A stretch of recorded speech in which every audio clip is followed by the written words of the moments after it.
ఆంధ్రప్రదేశ్లో మరో సరికొత్త సర్వే వచ్చింది. ఇండియన్ స్ట్రాటజీస్ సర్వే పేరుతో ఈ సర్వే వచ్చింది. ప్రస్తుతం హాట్ టాపిక్ అయింది ఆంధ్రప్రదేశ్లో. ముఖ్యంగా జిల్లాల వారీగా ప్రతి జిల్లాలో ఎన్ని నియోజకవర్గాలు ఉన్నాయి, ఆ నియోజకవర్గాల్లో ఏ పార్టీకి ఎన్ని సీట్లు వస్తాయి అన్నది చాలా క్లియర్గా ఈ సర్వే చెప్పింది. ముందుగా శ్రీకాకుళం జిల్లా నుంచి మొదలు పెడితే ఉమ్మడి శ్రీకాకుళం జిల్లాలో 10 నియోజకవర్గాలు ఉన్నాయి. అందులో 8 టీడీపీ జనసేన కూటమికి వస్తున్నాయి. 2 స్థానాలు వైసీపీకి వెళ్తున్నాయి. ఇక్కడ చాలా క్లియర్గా ఉంది, 8 స్థానాలు శ్రీకాకుళం జిల్లాలో టీడీపీ జనసేనకు వస్తున్నాయి, 2 మాత్రమే వైసీపీకి వస్తున్నాయని ఈ సర్వే తేల్చింది. ఇక విజయనగరం జిల్లా విషయానికి వస్తే మొత్తం అసెంబ్లీ స్థానాలు 9 ఉన్నాయి. అందులో 4 టీడీపీ జనసేనకు వెళ్తున్నాయి, మరొక 4 స్థానాలు వైసీపీకి వెళ్తున్నాయి. ఒకచోట హోరాహోరీగా పోరు ఉండబోతున్నట్టుగా తెలుస్తోంది. ఇక విశాఖపట్నం జిల్లా విషయానికి వస్తే మొత్తం 15 అసెంబ్లీ నియోజకవర్గాలుంటే అందులో 11 స్థానాలు మాత్రం టీడీపీ జనసేన కూటమికి వెళ్తున్నాయి, 2 స్థానాలు వైసీపీకి వెళ్తున్నాయి. 2 చోట్ల పోటాపోటీగా ఉండే అవకాశం ఉన్నట్టుగా తెలుస్తోంది. ఇక ఉమ్మడి పశ్చిమ గోదావరి జిల్లా విషయానికి వస్తే అక్కడ మొత్తం 15 అసెంబ్లీ స్థానాలుంటే అందులో 13 స్థానాలు టీడీపీ జనసేన కూటమికి వెళుతున్నట్టుగా ఈ సర్వే తేల్చింది. దాంతోపాటు ఒక స్థానంలో మాత్రమే వైసీపీకి చేజిక్కించుకునే అవకాశం ఉన్నట్టుగా తెలుస్తోంది. మరొక స్థానం హోరాహోరీగా ఉండే అవకాశం ఉంది. ఇక ఉమ్మడి తూర్పు గోదావరి జిల్లా విషయానికి వస్తే 19 అసెంబ్లీ స్థానాలు ఉన్నాయి. 19లో 17 చోట్ల టీడీపీ వైసీపీ విజయకేతనం ఎగురవేస్తుందని ఈ సర్వే తెలిసింది. ఇంకొక స్థానంలో వైసీపీ గెలుచుకునే అవకాశం ఉంది. మరొక స్థానం హోరాహోరీ పోరు ఉండే అవకాశం ఉన్నట్టుగా ఈ సర్వే బట్టి అర్థమవుతోంది.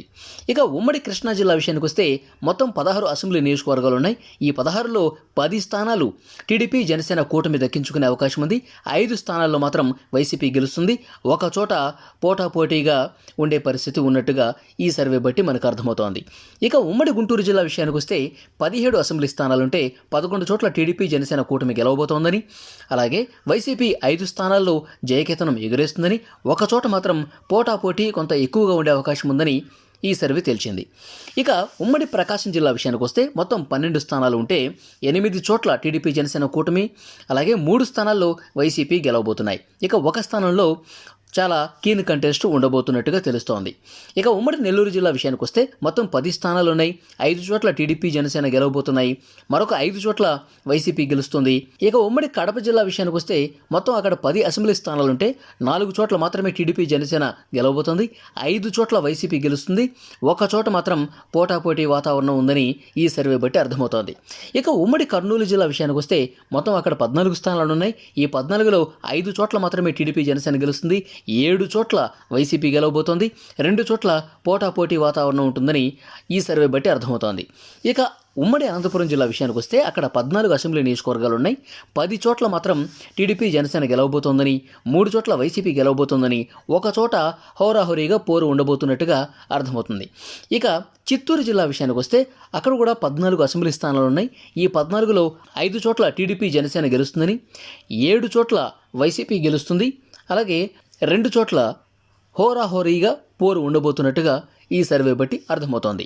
ఇక ఓవరాల్గా చూసుకుంటే 111 స్థానాల్లో టీడీపీ జనసేన అసెంబ్లీ స్థానాలను కైవసం చేసుకుని 111 స్థానాలు గెలిచి అధికారంలోకి రాబోతుందని ఈ సర్వే తేల్చేసింది. 50 స్థానాలు మాత్రమే వైసీపీ కైవసం చేసుకుంటుందని, గతంలో 151 స్థానాలతో రికార్డు క్రియేట్ చేసిన వైసీపీ ఈసారి కేవలం 50 స్థానాలకు పరిమితం అవుతుందని ఈ సర్వే తేల్చింది. అయితే 14 చోట్ల పోటాపోటీ కనిపిస్తోంది. మరి ఆ 14లో ఎన్ని వైసీపీ గెలుస్తుంది, ఎన్ని టీడీపీ గెలుస్తుంది అన్నది ఒక ఆసక్తికర పరిణామంగా ఉంది. ఓవరాల్గా అయితే ఇండియన్ స్ట్రాటజీస్ సర్వే, ఆంధ్రప్రదేశ్లో వచ్చిన ఈ కొత్త సర్వే టీడీపీ జనసేన కూటమి అధికారంలోకి రాబోతుందని స్పష్టంగా చెప్పింది.